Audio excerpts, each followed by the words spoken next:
Hi everyone, Danielle here from Putnam Record Agency. Thank you so much for joining me as I talk about the last part of my mini-series on Medicare. It's hard to believe that we only have a few weeks left and the annual enrollment period is going to be over. So December 7th is the very last day that you can make a change during this annual enrollment period for coverage to begin on January 1st. If you haven't already scheduled an appointment with me and you'd like to review your options, feel free to give me a call at 366-2744. Now let's get started. Why would you need a standalone prescription drug plan? Well, typically, if you have a Medicare Advantage plan, most often they do include prescription drug coverage within them. There are a few exceptions, but I'm not going to get into that. The only time that you would need to purchase a standalone prescription drug plan is if all you had was Medicare Parts A and B, or if you also had a Medicare supplement, also known as a Medigap policy.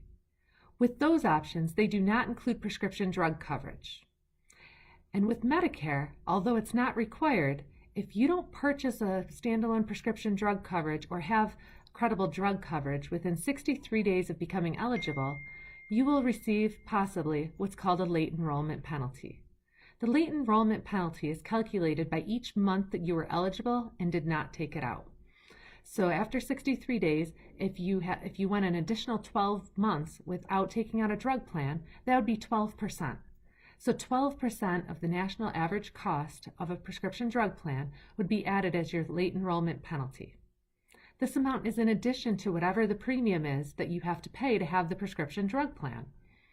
So it's easier just to make sure that you have the plan in the beginning, even if you don't have any prescriptions or if you have very few prescriptions that are inexpensive, just to make sure you have that credible drug coverage. Then I mentioned something called the donut hole or the coverage gap. Well, with the donut hole, although it sounds sweet, it's definitely not something that is sweet when it comes to the Medicare prescription drug coverage. When you have a prescription drug plan with Medicare, you have the annual and deductible. Depending on the company, this may or may not apply. Once you pay your deductible, then you go into the initial coverage stage.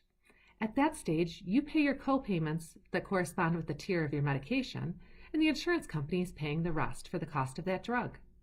When combined, you and the insurance company have reached $3,820 in your prescription drug coverage costs, then you fall into what's called the coverage gap, or the donut hole.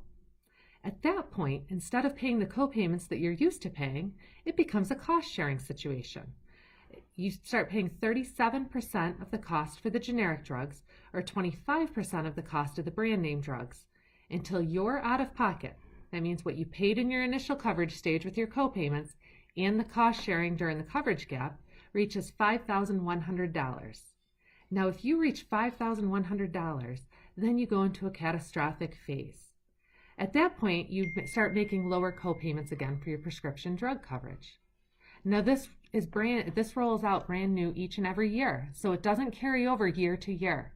When you look at your total prescription drug costs, it's for that year. So 2019, as you go into it, you start all over in January 1st. If you do reach out-of-pocket costs of $5,100 during the year, then you go into a catastrophic phase and start paying lower co-payments. Now, there is something available in New York State called the New York State Pharmaceutical Assistance Plan, also known as EPIC. It depends on what your income bracket falls into and if you have to pay for it as a premium or if you have a deductible option.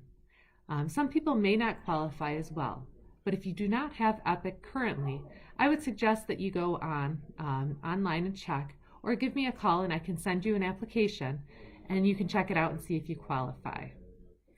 Also, not every plan is created equal.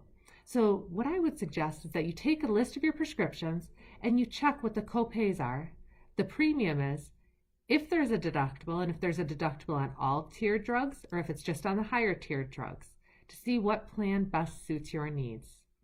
Again, I would be more than happy to meet with you, review the options that I have in the office, and see what would be a good fit for you.